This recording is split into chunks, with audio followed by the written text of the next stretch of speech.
La cale.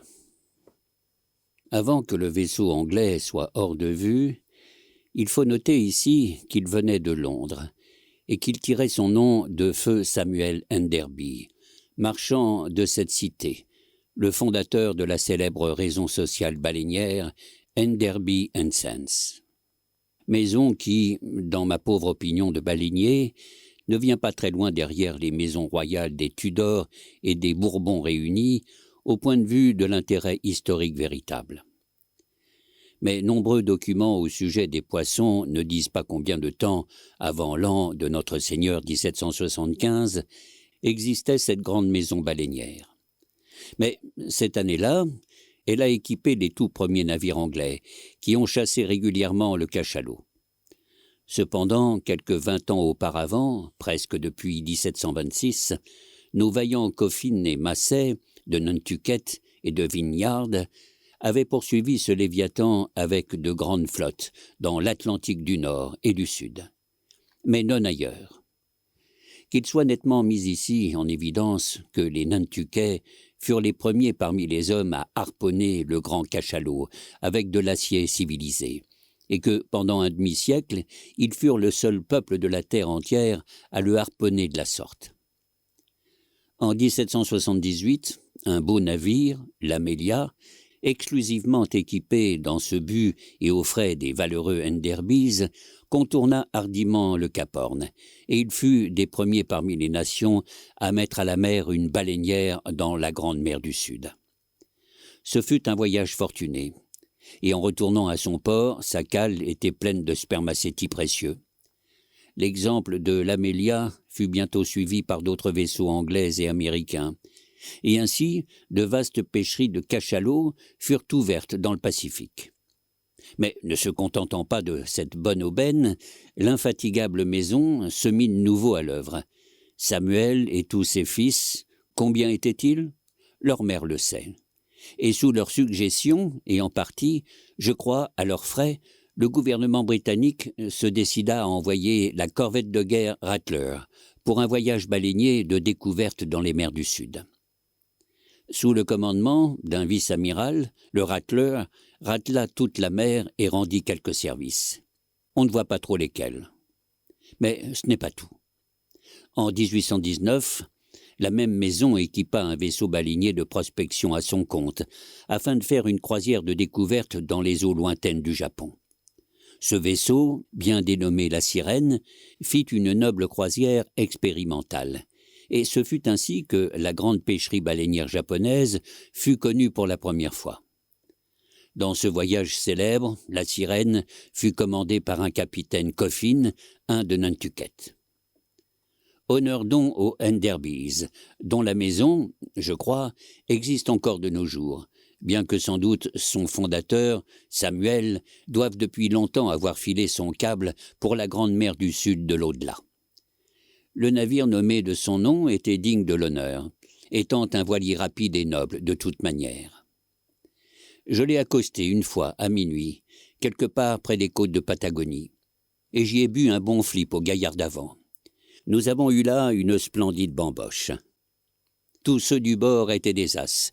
Je leur souhaite une vie courte et une mort joyeuse. Je me suis aussi finement saoulé la gueule longtemps, très longtemps après qu'Achab eût touché les planches de son pont avec son talon d'ivoire. Si jamais j'oublie la noble et solide hospitalité saxonne de ce vaisseau, que mon curé m'oublie, et que le diable pense à moi. Du flip? Ai-je dit que nous avions eu du flip? Oui, et nous l'avons peinté à raison de 10 gallons l'heure. Et quand la rafale survint, car c'est orageux là-bas, près de la Patagonie, tout le monde, visiteurs et autres, fut appelé pour prendre un riz au hunier. Et nous étions si saoux que nous étions obligés de nous haler les uns les autres pour grimper là-haut, aux boulines. Et que, sans nous en rendre compte, nous avons ferlé les pans de nos surrois dans les voiles, de sorte que nous étions suspendus, bien attachés dans la tempête hurlante. Un bel exemple pour tous les matelots saouls. Toujours est-il que les mâts ne sont pas passés par-dessus bord, mais un peu après, nous dégringolâmes si totalement dégrisés qu'il fut de nouveau nécessaire de faire circuler le flip. Quoique l'écume folle qui se brisait sur le gaillard d'avant l'eût trop dilué et salé pour mon goût. Le bœuf y était magnifique, dur mais savoureux. Ils disaient que c'était du taureau. D'autres prétendaient que c'était du dromadaire. Mais je ne sais pas au juste ce que c'était.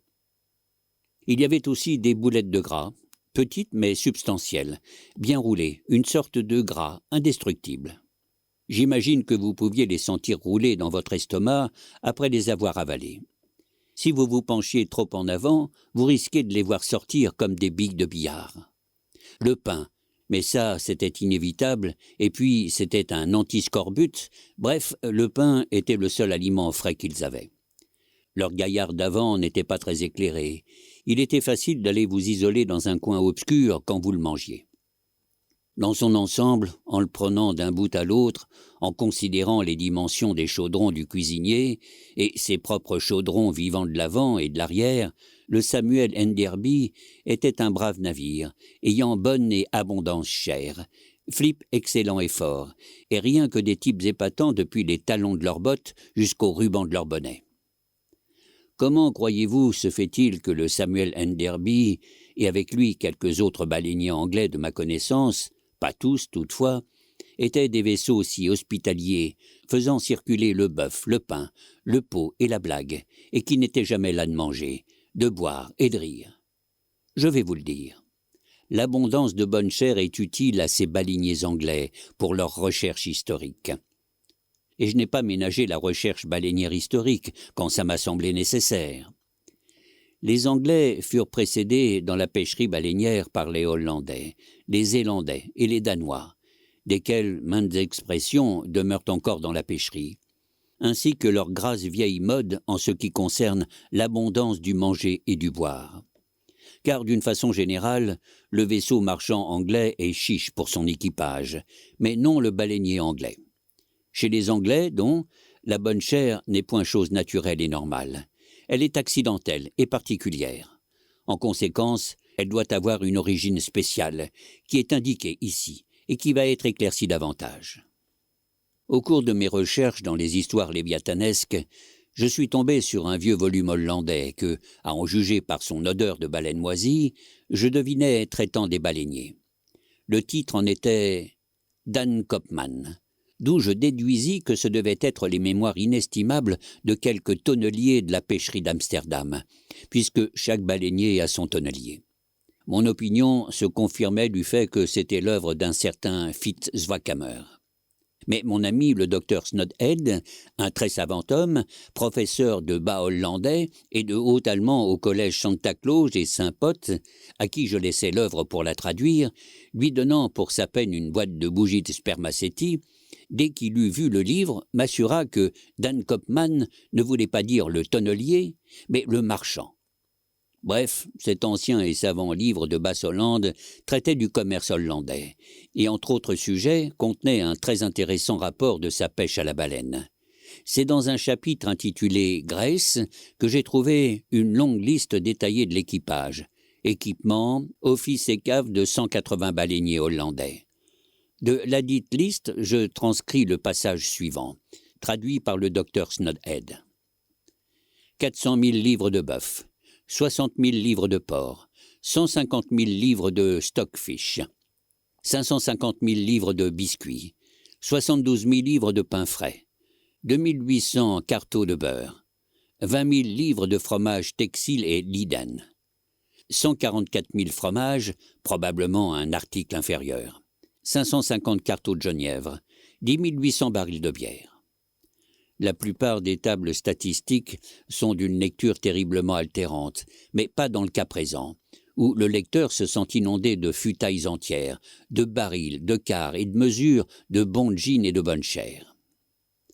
En ce moment, je viens de consacrer 3 jours à digérer studieusement toutes ces bières, bœuf et pain, et pendant ce temps, il m'est venu maintes idées profondes susceptibles d'une transcendantale application platonicienne. J'ai de plus établi moi-même des tableaux supplémentaires touchant la probable quantité de stockfish, etc. Ayant été consommés par chaque harponneur de Basse-Hollande dans cette ancienne pêcherie du Groenland et du Spitzberg.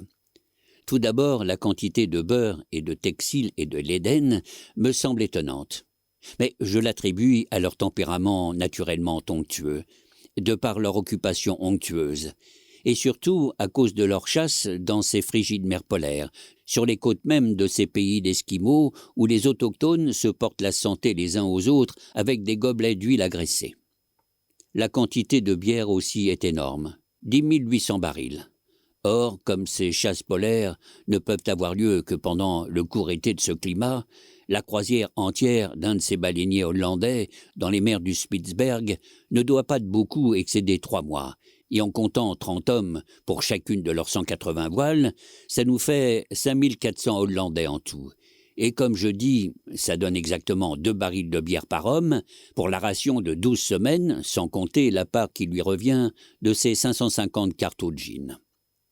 Or, il semblerait assez improbable que ces harponneurs remplis de gin et de bière aient été la sorte d'hommes qu'il fallait pour se tenir debout à l'avant d'une baleinière et pour bien viser les baleines en fuite. Ils les ont visés et frappés, cependant. Mais ça se passait très au nord, où, rappelons-nous, la bière convient à la santé.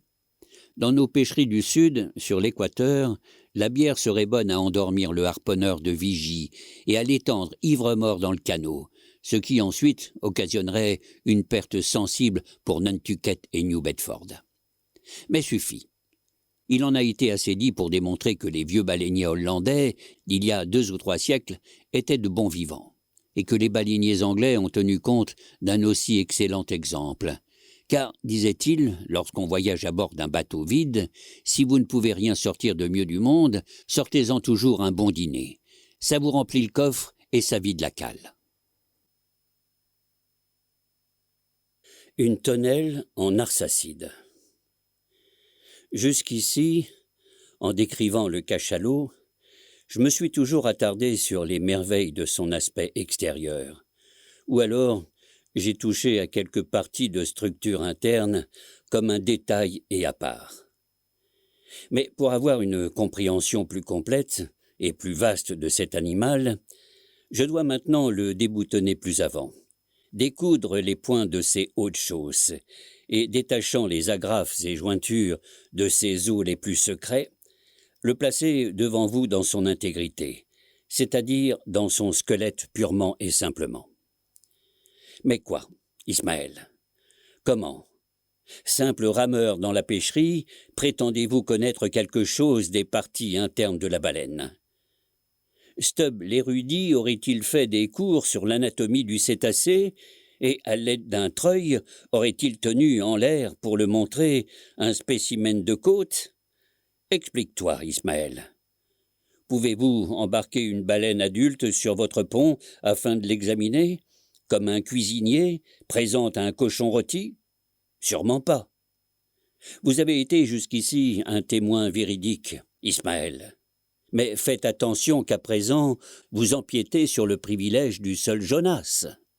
Celui de discourir sur les solives, les poutres, les chevrons, le faîtage, les traverses et les travaux et sous-œuvres qui constituent la charpente du Léviathan, et aussi sur les cuves à graisse, les laiteries, les beurreries et les fromageries de ses entrailles. J'avoue que depuis Jonas, très peu de baleiniers ont pénétré profond sous la peau de la baleine adulte. Néanmoins, une occasion bénie m'a été donnée de la disséquer en miniature. À bord d'un vaisseau auquel j'appartenais, un petit bébé cachalot fut une fois hissé en entier sur le pont pour avoir sa poche ou sac qui sert à faire des gaines de harpon et de fer de lance. Vous pensez que je n'ai pas laissé échapper l'occasion de me servir de ma hache de bateau et de mon couteau, afin de briser le seau et lire le contenu de ce jeune gamin. Et pour ce qui est de ma connaissance exacte des eaux du Léviathan, dans leur gigantesque plein développement, pour cette science rare, j'ai contracté une dette de gratitude auprès de feu mon royal ami Tranco, roi de Tranque, une des Arsacides. Car étant à Tranque, il y a longtemps, lorsque je faisais partie du bateau marchand des d'Alger, je fus invité à passer une partie des vacances arcissadiennes avec le seigneur de Tranque dans sa villa à l'écart, parmi les palmiers, de Pupella, un vallon près de la côte et pas très loin de ce que nos matelots nomment Cabane Bambou, la capitale. Parmi nombre d'autres qualités magnifiques, mon royal ami, Tranco, avait un amour pieux pour toute chose ayant une vertu barbare. Il avait réuni à Pupella tous les objets rares que les plus ingénieux parmi les hommes de son peuple avaient pu inventer. Principalement des bois sculptés de dessins merveilleux, des coquilles ciselées, des lances incrustées, des pagaies coûteuses, des canoës aromatiques, et tout ceci disposé parmi les merveilles naturelles que les vagues frétées de merveilles avaient rejetées sur la plage, en restitution ou en tribut. Parmi ces tribus, le plus important était un grand cachalot qui, après un orage fou et extraordinairement long, avait été trouvé échoué et mort, avec sa tête contre un cocotier, dont les palmes en touffe, telles des plumes, semblaient songer verdoyants. Lorsque l'énorme corps fut enfin dénudé de ses enveloppements de plusieurs brasses d'épaisseur, et que les os furent secs comme la poussière d'avoir été exposée au soleil, le squelette fut alors soigneusement transporté en haut du vallon de Pupella, où un magnifique temple de palmes seigneurial l'abrite maintenant. Ses côtes furent couvertes de panoplies, et d'étranges hiéroglyphes des annales arsacidiennes furent gravés sur ses vertèbres. Les prêtres entretiennent maintenant une flamme aromatique dans son crâne, de sorte que la tête mystique envoie de nouveau son jet vaporeux, pendant que, suspendue à une branche, la terrible mâchoire inférieure vibre au-dessus des dévots assemblés, comme l'épée suspendue à un cheveu qui effrayait tant Damoclès. Cela composait un spectacle merveilleux. La forêt était verte comme les mousses du vallon de glace. Les arbres hauts et fiers sentaient la sève vivante. Dessous, la terre laborieuse était comme un métier de tisserand, tendu d'un splendide tapis dont la vigne vierge formait la trame et la chaîne, et les fleurs éclatantes les figures. Tous les arbres, avec leurs branches chargées, tous les buissons, ainsi que les fougères et l'herbe, et l'air porteur de messages, tout ça était d'une incessante activité. À travers le lacis des feuilles, le grand soleil semblait une navette ailée tissant la verdure infatigable. Ô tisserand affairé, invisible tisserand, arrête. Un mot. Où ira l'étoffe? Quel palais va-t-elle orner? Pourquoi tous ces travaux incessants? Parle, tisserand. Arrête ta main. Un seul mot de toi. Non. La navette file, en flottant les figures sortent du métier. Le chatoyant tapis éternellement se déroule. Le tisserand Dieu tisse. Il est assourdi par le bruit de son travail et ne peut entendre aucune voix humaine. Et nous qui regardons le métier, nous sommes assourdis par son bourdonnement. C'est seulement quand nous nous écartons que nous entendons des milliers de voix qui parlent à travers lui. Car il en est toujours ainsi dans toutes les fabriques terrestres. Les paroles qu'on ne peut entendre parmi les navettes volantes sont clairement entendues dès qu'on est hors des murs. Elles jaillissent des fenêtres ouvertes. Des villénies ont été ainsi surprises. Ah, mortels! Fais alors attention, car de même dans tout ce brouhaha du métier et du vaste monde, les pensées les plus subtiles peuvent être entendues de loin. Donc parmi le métier vert, vivant, actif de ce bois arsacidien, le plus grand squelette blanc se trouvait étendu, paresseux, gigantesque. Et tandis que la trame et la chaîne verdoyante s'entremêlent en bourdonnant autour de lui, l'immense paresseux semblait être l'habile tisserand lui-même, tout tissé de vigne, se revêtant chaque mois d'une plus vive et plus fraîche verdure. Mais squelette. La vie enveloppait la mort tramait la vie. Le dieu farouche épousait la jeune vie et engendrait des gloires aux têtes bouclées. Or, quand je visitais cette merveilleuse baleine, en compagnie du royal Tranco, et que je vis ce crâne transformé en autel et la fumée artificielle montant d'où avait jailli le vrai jet, je m'émerveillais que le roi regardât une chapelle comme un objet de collection. Il en rit. Mais je m'émerveillais davantage de ce que les prêtres jurassent que son jet de fumée fut authentique. Je passais et repassais devant ce squelette, écartais la vigne, me frayais un passage à travers les côtes et, avec une pelote de ficelle arsacidienne, j'errais longuement dans le labyrinthe de ces colonnades et de ces bocages ombreux. Bientôt ma ficelle fut épuisée, et, la suivant à rebours, je sortis par l'ouverture où j'étais entré. À l'intérieur, je ne vis aucune chose vivante, rien que des os. Me taillant une baguette verte comme mesure, je plongeai de nouveau dans le squelette. Du trou de flèche du crâne, les prêtres, me voyant mesurer la hauteur de la dernière côte, s'écrièrent « Comment oses-tu mesurer notre Dieu? C'est notre affaire à nous. »« Oui, prêtre, répliquai-je. Eh bien alors, quelle longueur lui donnez-vous » Mais là-dessus, une âpre querelle s'éleva entre eux au sujet de pieds et de pouces. Ils se tapèrent sur la tête avec des bâtons-mesures. Le grand crâne en retentit, et, saisissant cette heureuse occasion, j'achevai rapidement mes propres mensurations. Je propose maintenant de vous donner ces mesures. Mais avant tout, qu'il soit établi que je ne suis pas libre d'énoncer n'importe quelle mesure fantaisiste, car en matière de squelette, il existe des autorités auxquelles vous pourrez recourir pour vérifier mes dires.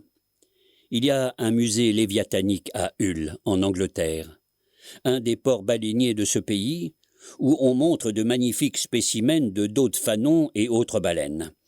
De même, j'ai entendu dire que le musée de Manchester, dans le New Hampshire, possède ce que les propriétaires appellent le seul spécimen parfait de baleine rivière ou du Groenland existant aux États-Unis.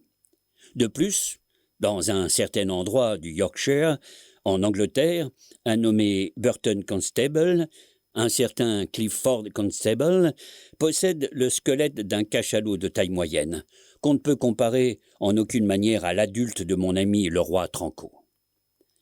Dans les deux cas, les cachalots échoués auxquels appartenaient ces deux squelettes furent originellement revendiqués par leurs propriétaires pour de semblables raisons. Le roi Tranco s'empara du sien parce que tel était son désir, et Sir Clifford parce qu'il était le lord des seigneuries de ce lieu. La baleine de Sir Clifford est entièrement articulée, de sorte que, comme une grande commode, vous pouvez ouvrir et fermer tous ces tiroirs osseux. Lui déplier les côtes comme s'il s'agissait d'un gigantesque éventail, et vous balancer toute la journée sur sa mâchoire inférieure. On va mettre des serrures sur certaines de ses trappes et de ses volets, et un guide promènera les futurs visiteurs avec un trousseau de clés à son côté. Sir Clifford songe à faire payer 2 pennies pour un coup d'œil à la voûte acoustique de la colonne vertébrale.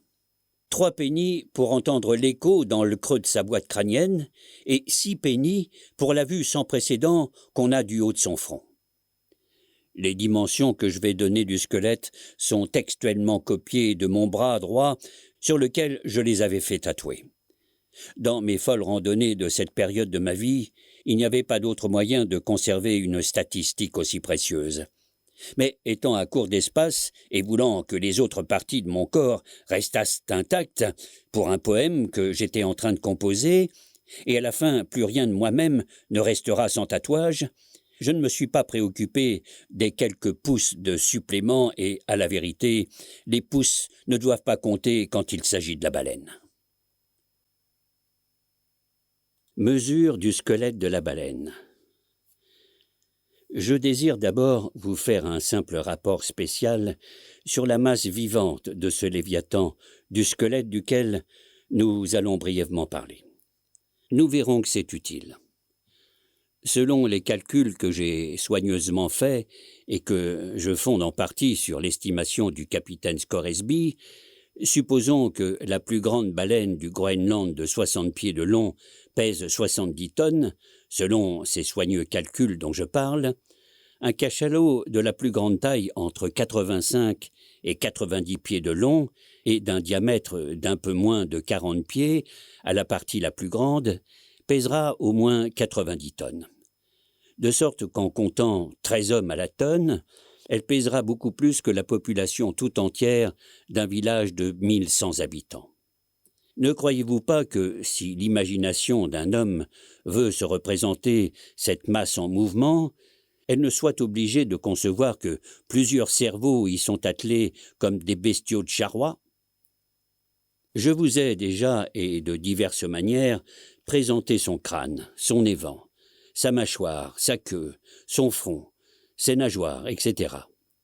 Je tiens simplement à faire remarquer maintenant ce qu'il y a de plus intéressant dans la masse générale de ces os nus. Mais le crâne occupe une si grande partie de l'ensemble du squelette, et il en est tellement le quartier le plus compliqué, que, puisqu'on ne va rien répéter à son sujet au cours de ce chapitre, il ne faut pas manquer de l'avoir présent à l'esprit. Sinon, vous n'aurez pas, par la suite, une idée complète de sa structure générale.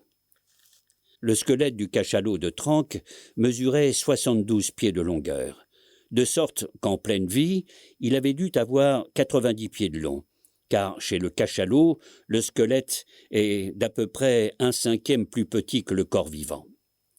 Sur ces 72 pieds, le crâne et la mâchoire prenaient quelques 20 pieds, ce qui lui laissait une 50aine de pieds à l'épine dorsale.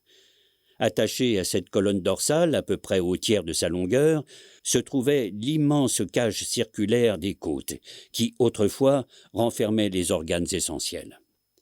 Pour moi, ce vaste coffre à côte d'ivoire, avec la longue épine ininterrompue, s'étendant loin en droite ligne, ressemblait beaucoup au corps d'un grand navire sur le chantier.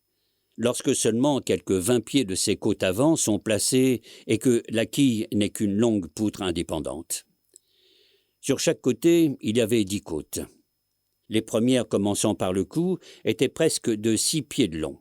Les deuxièmes, troisièmes et quatrièmes, successivement plus longues jusqu'à la 5e, celle du milieu, qui mesurait 8 pieds et quelques pouces. Elles correspondaient, comme épaisseur générale, à leur longueur. Les côtes du milieu étaient les plus cintrées. Dans quelques îles des Arsacides, elles servent à construire les ponts à piétons sur les petits ruisseaux. À considérer ces côtes, je ne pouvais qu'être frappé par le fait, d'ailleurs déjà signalé dans ce livre, que le squelette du cachalot n'est nullement le moule de sa forme définitive. La plus grande des côtes de Tranque, une de celles du milieu, occupait cette partie du poisson qui, dans la vie, est la plus haute. Or, la plus grande hauteur du corps entier de ce cachalot particulier devait avoir été de 16 pieds au moins, tandis que la côte correspondante ne mesurait pas plus de 8 pieds. Et de la sorte, cette côte ne donnait qu'une demi-idée de la grandeur vivante de la masse qui la recouvrait. De plus, là où je ne voyais plus qu'une épine nue, il s'était trouvé jadis des tonnes de chair, de muscles, de sang, d'entrailles. Et aussi, à la place des larges nageoires, je ne voyais plus que des jointures désordonnées. Et à la place des ailerons de la queue, majestueux et lourds, mais qui sont sans os, il n'y avait que le vide total. Ah, combien il est vain, pensais-je, pour l'homme timide et qui n'a pas voyagé, de chercher à comprendre cette bête merveilleuse en étudiant son seul squelette diminué, étalé dans un bois paisible. Non.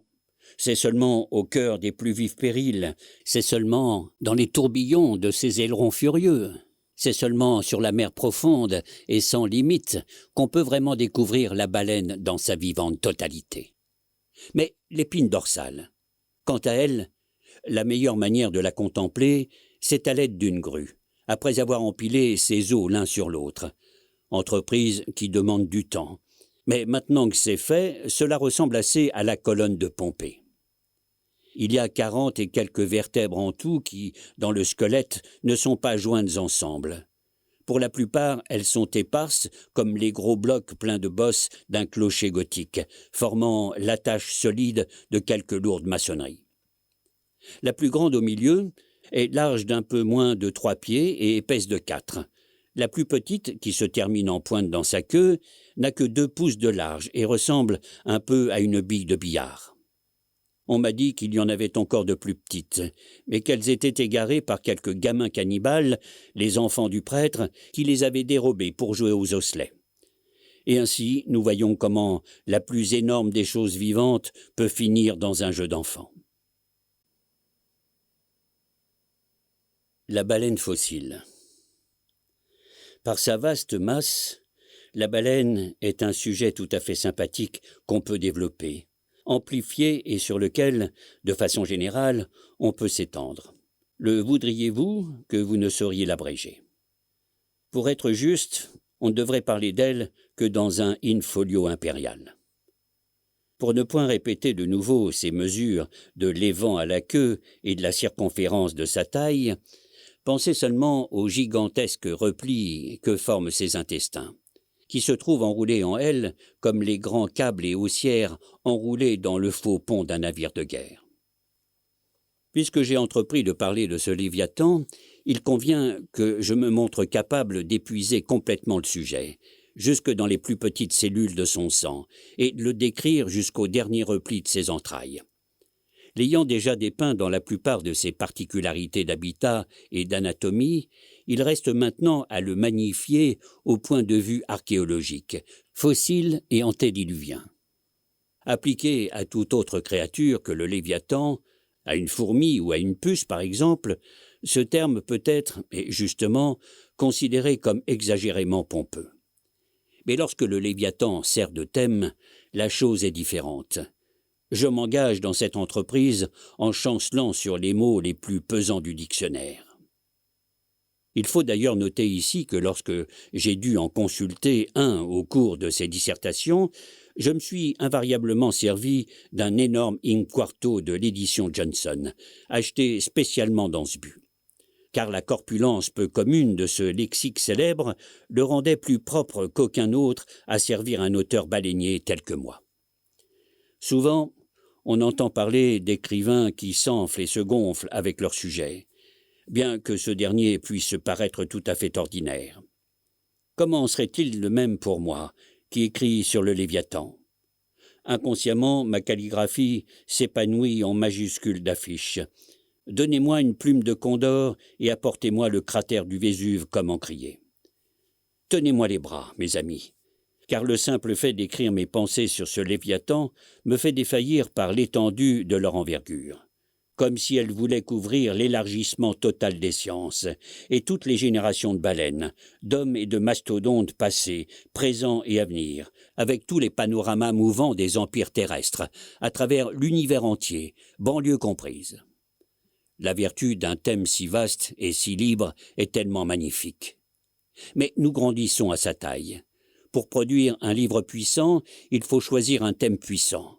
Aucun volume gros et durable ne pourra jamais être écrit sur la puce, bien que beaucoup s'y soient essayés. Avant d'entamer le sujet de la baleine fossile, je présente mes lettres de créance de géologue en spécifiant qu'au cours de ma vie mouvementée, j'ai été maçon et aussi grand creuseur de fosses, canaux, puits, caves à vin, caves et citernes de toutes sortes. De même, en guise de préliminaire, je désire rappeler au lecteur que, tandis que dans les couches géologiques les plus anciennes, on trouve les fossiles de monstres maintenant presque complètement disparus, les restes ultérieurement découverts dans ce qu'on appelle les formations tertiaires semblent la liaison, ou du moins les chaînons intermédiaires entre les créatures préhistoriques et celles dont on dit que la lointaine postérité a pénétré dans l'arche. Toutes les baleines fossiles découvertes auparavant appartiennent à la période tertiaire, qui est la première juste sous la surface actuelle de la Terre. Et bien qu'aucune d'elles ne réponde absolument à aucune des espèces présentes, elles sont cependant suffisamment semblables à elles dans leur aspect général pour justifier leur mise en place parmi les cétacés fossiles. Des fragments épars de fossiles de baleines d'avant Adam, fragments de leurs os et squelettes, ont été trouvés au cours de ces 30 dernières années, à différents intervalles, au pied des Alpes, en France, en Lombardie, en Angleterre, en Écosse et dans les États de la Louisiane, du Mississippi et de l'Alabama. Parmi les plus curieux de ces restes figure un fragment de crâne qui, en l'an 1799, fut déterré dans la rue Dauphine, à Paris. Une courte rue débouchant presque directement devant le palais des Tuileries, et les os découverts en creusant les grands docks d'Anvers au temps de Napoléon, Cuvier déclara que ces fragments avaient appartenu à quelque espèce de léviathan absolument inconnu. Mais le plus merveilleux de beaucoup des restes cétacéens est le vaste squelette presque complet d'un monstre disparu trouvé en 1842 sur la plantation de Judge Gregg, en Alabama. Les esclaves du voisinage, crédules et épouvantés, le prirent pour des ossements d'un des anges déchus. Les docteurs d'Alabama déclarèrent que c'était un énorme reptile et lui donnèrent le nom de basilosaure. Mais quelques spécimens d'eau ayant été envoyés par-delà les mers à Owen, l'anatomiste anglais déclara que ce soi-disant reptile était une baleine, quoique d'une espèce disparue. Ce qui illustre d'une façon significative le fait, constamment répété dans ce livre, que le squelette ne donne qu'une idée incomplète de la forme du corps dans son intégrité. Owen donc rebaptisa le monstre Zeuglodon, et dans son rapport lu à la Société zoologique de Londres, il déclara en substance que c'était une des plus extraordinaires créatures que les bouleversements du globe aient anéanties. Lorsque je me trouve parmi ces énormes léviathans squelettes, crâne, défense, mâchoire, côte et vertèbres, tous offrant une ressemblance caractéristique avec ceux des espèces de monstres vivants, mais qui, en même temps, offrent des similitudes avec les léviathans préhistoriques disparus, leurs lointains aînés, je me sens emporté en arrière par une marée vers cette merveilleuse période où le temps n'existait pas, car le temps commença avec l'homme. Ici, le chaos gris de Saturne roule sur moi. J'ai de vagues aperçus tremblants de ces éternités polaires. Quand des bastions de glace compacts s'érigeaient sur ce qui est maintenant les tropiques et que, dans les 25 000 pieds de circonférence de ce monde, pas un seul lambeau de terre, même grand comme la main, n'apparaissait. Le monde entier appartenait alors à la baleine, et reine de la création, elle a laissé les traces de son passage le long de la chaîne actuelle des Andes et de l'Himalaya. Qui peut montrer un pédigré comme le Léviathan ? Le harpon d'Akab avait fait couler un sang plus vieux que celui des pharaons. À côté, Mathusalem fait figure d'écolier. Je regarde autour de moi. Il me semble que je vais pouvoir donner une poignée de main à Sem. Je suis frappé d'horreur par l'existence éternelle des terreurs sans nom que la baleine secoue autour d'elle. Elles existaient bien avant les temps mosaïques. Elles n'ont pas de source. Ces terreurs existaient avant tous les temps et elles continueront d'exister après que les temps humains seront révolus. Et ce Léviathan a non seulement laissé ses traces préhistoriques sur les plaques stéréotypées de la nature et trouve sa fin finale dans les bancs de pierre à Chaux et de Marne, mais sur les tablettes égyptiennes, dont l'Antiquité a presque un caractère de fossile, nous trouvons la marque évidente de sa nageoire. Dans une chambre du grand temple de Dendera, il y a quelque 50 ans, on a découvert sur le plafond de granit un planisphère sculpté et peint, avec une abondance de centaures, de griffons et de dauphins, semblables aux figures grotesques qu'on voit sur les globes célestes des modernes. Se glissant parmi eux, le vieux Léviathan nageait. Il était là, à nager dans ce planisphère comme il le faisait des siècles avant que Salomon ait été mis au monde. Il convient de ne pas omettre un autre témoignage étrange de l'ancienneté de la baleine, dans sa matérielle réalité d'après le déluge, ainsi que l'a établi le vénérable John Néo, le vieux voyageur de Barbarie. Non loin du bord de la mer, il y a un temple dont les poutres et les chevrons sont faits d'os de baleine, car des baleines d'une taille monstrueuse sont souvent rejetées mortes sur ces rivages.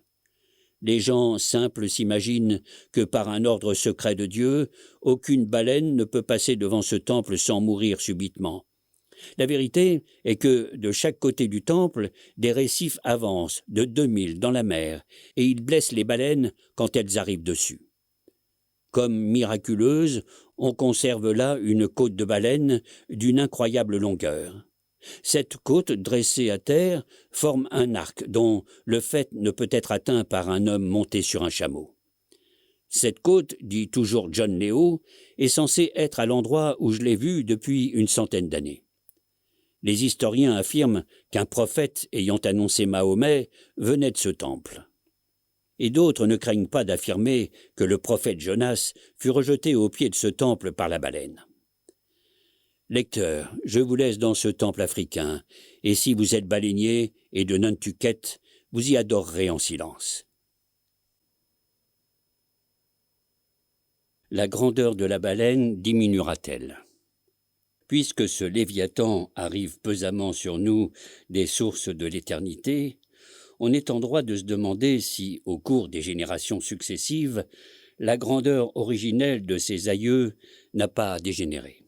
Mais après des recherches, nous trouvons que non seulement les baleines actuelles sont supérieures comme taille à celles dont les restes fossiles sont trouvés dans les couches tertiaires, qui embrassent une période géologique distincte avant l'apparition de l'homme, mais que les baleines trouvées dans ces couches tertiaires dépassent en grandeur celles des formations antérieures. De toutes les baleines d'avant Adam, exhumées jusqu'ici, la plus grande de beaucoup est celle d'Alabama, dont il a été parlé dans le dernier chapitre. Elle avait moins de 70 pieds de longueur de squelette. Et nous avons vu que la mesure du squelette d'une grande baleine moderne donne 72 pieds. J'ai entendu dire par des baleiniers autorisés que les cachalots de près de 80 pieds ont été capturés. Mais ne se peut-il pas que, tandis que les baleines du temps présent sont plus grandes que celles de toutes les périodes géologiques précédentes, elles aient malgré tout dégénéré depuis Adam? Nous devons sûrement conclure dans ce sens si nous acceptons les comptes rendus des messieurs tels que Pline et en général tous les anciens naturalistes. Car Pline nous parle de baleines dont les masses vivantes couvraient des acres, et Aldrovandus en cite d'autres qui mesuraient 800 pieds de long, toute la longueur d'une corderie de câbles à navire, tout un tunnel de côte de baleines. Même au temps du docteur Banks et de Solander, les naturalistes de Cook, nous trouvons un membre danois de l'Académie des sciences qui écrit que certaines baleines d'Islande, au ventre ridé, ont 125 yards, c'est-à-dire 360 pieds.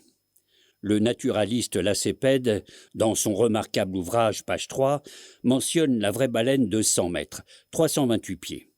Et la publication de cet ouvrage ne date que de 1825. Mais est-ce qu'un baleinier croira ces histoires? Non. La baleine actuelle est aussi grande que celle du temps de Pline.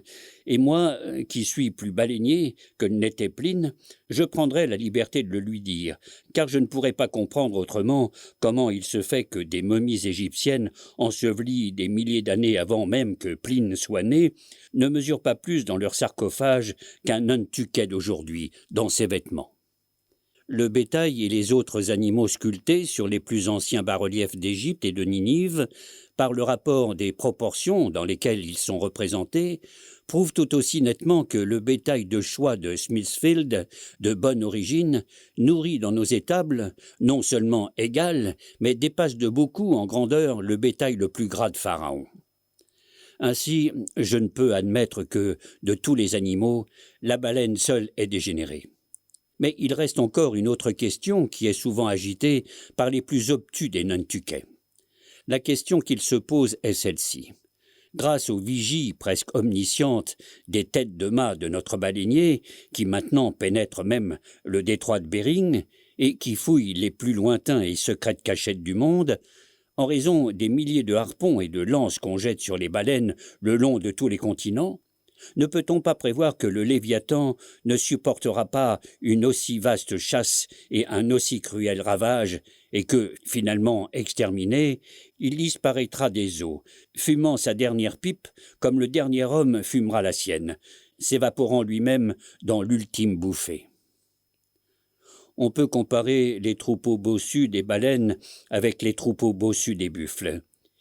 Il n'y a pas 40 ans, ces troupeaux de buffles se déversaient par dizaines de milliers sur les prairies de l'Illinois et du Missouri, en secouant leurs crinières de fer et en fronçant leurs sourcils porteurs de foudre, sur des lieux qui sont devenus des capitales de vallées populeuses, où maintenant un courtier poli vous vend de la terre à $1 le pouce.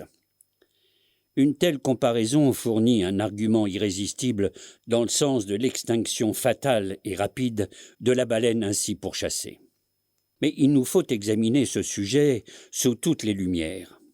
Bien qu'il y ait si peu de temps, pas même la longueur d'une vie normale d'homme, que le chiffre du recensement du buffle dépassait le chiffre du recensement des hommes du Londres actuel, et bien que maintenant il n'en reste ni une corde ni un sabot dans toute cette région, bien que la cause de cette extraordinaire extermination soit due à la lance de l'homme, Néanmoins, la nature tout à fait différente de la chasse à la baleine interdit péremptoirement une aussi honteuse fin au Léviathan. 40 hommes sur un navire ayant pourchassé le cachalot pendant 48 mois estiment avoir extrêmement bien réussi et remercient Dieu quand, au retour, ils débarquent chez eux avec l'huile de 40 poissons. Mais au temps des vieux chasseurs et trappeurs de l'Ouest, Canadiens et Indiens, quand le Far West lointain, dans lequel au crépuscule les soleils des feux de camp s'allument partout, était vierge et désert, un même nombre d'hommes en mocassins, pendant le même nombre de mois, montés sur des chevaux, au lieu de chevaucher des navires, tuaient non pas 40, mais 40 000 et plus de buffles. Et s'il était nécessaire, on pourrait le confronter dans les statistiques. En considérant bien tout ce que nous savons de l'ancien temps, rien ne semble un argument probant en faveur de l'extermination lente du cachalot. Par exemple, vers la fin du dernier siècle, on rencontrait des petites troupes de Léviathans bien plus souvent qu'à présent et qu'en conséquence, les voyages, sans être aussi prolongés, étaient bien plus rémunérateurs. Mais comme on l'a vu par ailleurs, ces baleines influencées par quelque idée de sécurité se promènent par caravanes immenses, de sorte que, communément, les solitaires, les couples, les petits bancs et les grands bancs d'autrefois sont maintenant assemblés en de vastes et rares armées très éloignées les unes des autres. C'est tout. Il faut se figurer également que les baleines dites baleines à os se font rares parce qu'elles ne hantent plus de nombreux sites qui, autrefois, en étaient remplis. Elles sont simplement en train d'être pourchassées de cap en cap, et si quelque rivage n'est plus animé par leurs jets, soyez sûr qu'une côte lointaine s'est récemment étonnée de voir cet extraordinaire spectacle. De plus, en ce qui concerne les Léviathans, dont il vient d'être parlé, ils ont 2 solides forteresses qui, selon toute humaine probabilité, resteront à jamais imprenables. Comme les Suisses, qui, lors de l'invasion de leur vallée, se sont réfugiés dans leurs montagnes, les baleines chassées des savanes et vallées des mers centrales peuvent à tout le moins avoir recours à leurs citadelles polaires, et plongeant sous les ultimes barrières et les murailles de glace, elles remontent parmi les champs d'icebergs et les banquises, défiant dans un cercle enchanté d'hiver éternel toute poursuite humaine. Mais comme pour 50 de ces baleines à os, on harponne un seul cachalot, quelques philosophes du gaillard d'avant ont conclu que ce véritable carnage a déjà diminué très considérablement leur bataillon. Cependant, quoiqu'en vérité depuis quelque temps un nombre considérable de ces baleines, pas moins de 13 000, ait été annuellement tuées sur la côte Est, rien que par les Américains, certaines considérations rendent ces faits de peu ou de point d'importance comme argument à opposer. Tout naturel qu'il soit d'être quelque peu incrédule sur le nombre des plus énormes créatures du globe, que répondrons-nous à Artaud, l'historien de Goa, lorsqu'il nous raconte qu'en une seule chasse, le roi de Siam prit 4000 éléphants? Que dans ces régions les éléphants sont aussi nombreux que les troupeaux de bétail dans les climats tempérés? Et il ne semble pas y avoir de raison de douter que si ces éléphants, qui durant des milliers d'années ont été chassés par Sémiramis, par Porus, par Hannibal et par les monarques successifs de l'Est, survivent en grand nombre, à plus forte raison, la baleine doit survivre à toutes les chasses, aussi longtemps qu'elle aura un pâturage où se prélasser. Pacage 2 fois plus vaste que l'Asie, les 2 Amériques, l'Europe, l'Afrique, la Nouvelle-Zélande et toutes les îles réunies. De plus, nous devons tenir compte de la grande longévité supposée des baleines. Il est probable qu'elles atteignent 1 siècle et plus. Donc, à n'importe quelle époque, plusieurs générations distinctes d'adultes doivent être contemporaines. Et nous pouvons aisément avoir une idée de ce que cela représente en imaginant toutes les nécropoles, cimetières et caveaux de famille de la création, restituant les corps vivants de tous les hommes, femmes et enfants qui vivaient voici 75 ans. Et en ajoutant à cette foule innombrable la présente population humaine du globe. Ainsi donc, à cause de ces diverses choses, nous tenons la baleine pour immortelle dans son espèce, bien qu'elle soit périssable dans son individu. Elle nageait dans les mers avant que les continents n'émergeassent de l'eau. Elle a nagé sur l'emplacement des Tuileries, du château de Windsor et du Kremlin. Dans le déluge de Noé, elle méprisait l'arche. Et si jamais le monde doit être inondé de nouveau, comme les Pays-Bas pour l'extermination des rats, la baleine survivra toujours, et, se dressant sur la plus haute crête du flot équatorial, elle fera jaillir son défi écumeux à la face du ciel.